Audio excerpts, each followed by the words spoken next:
L'idée pour cette recherche est née parce que nous avons fait une étude en partant des données de l'enquête suisse sur la santé par rapport aux jeux d'argent chez les jeunes. Là, c'était les 15-24 ans. Nous avons observé quand même qu'il y avait la moitié des jeunes qui avaient joué aux jeux d'argent la dernière année.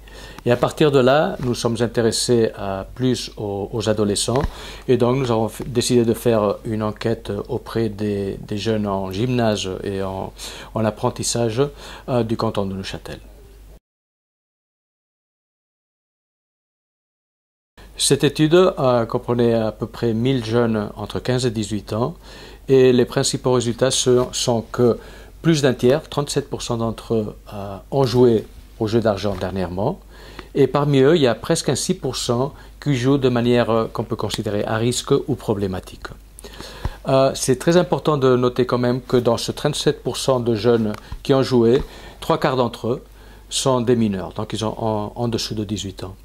Deuxième résultat important dans cette étude, c'est que les jeux d'argent excessifs ou les jeux d'argent problématiques ne sont pas quelque chose d'isolé, mais ils sont aussi liés à des consommations de substances, tabac, alcool, cannabis, et aussi à un usage problématique d'Internet. Dernier point important, c'est qu'il y a des sous-groupes de jeunes qui sont spécialement à risque. Les garçons, les jeux d'argent, c'est presque toujours des garçons.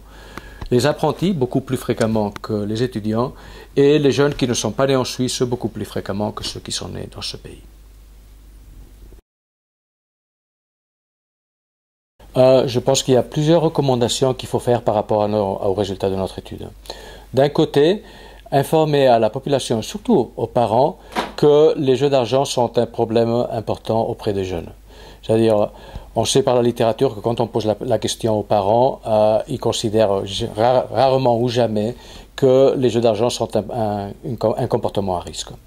Deuxièmement, il faut faire de la prévention par rapport à ça, et on a vu que c'est fortement lié à d'autres comportements à risque comme l'usage de substances, donc ça devrait faire partie de la prévention de manière globale. Troisièmement, je pense qu'on ne peut pas s'arrêter ici. C'est-à-dire, ce que nous avons de nos résultats, c'est une étude pilote de 1000 jeunes à Neuchâtel dont on a la photographie. On sait ce qui s'est passé à un moment donné et ce qu'il nous faut maintenant, c'est avoir le film. C'est-à-dire, on veut voir ces jeunes qui à 15, 16, 17, 18 ans jouent à des jeux d'argent de manière problématique, qu'est-ce qu'ils deviennent après.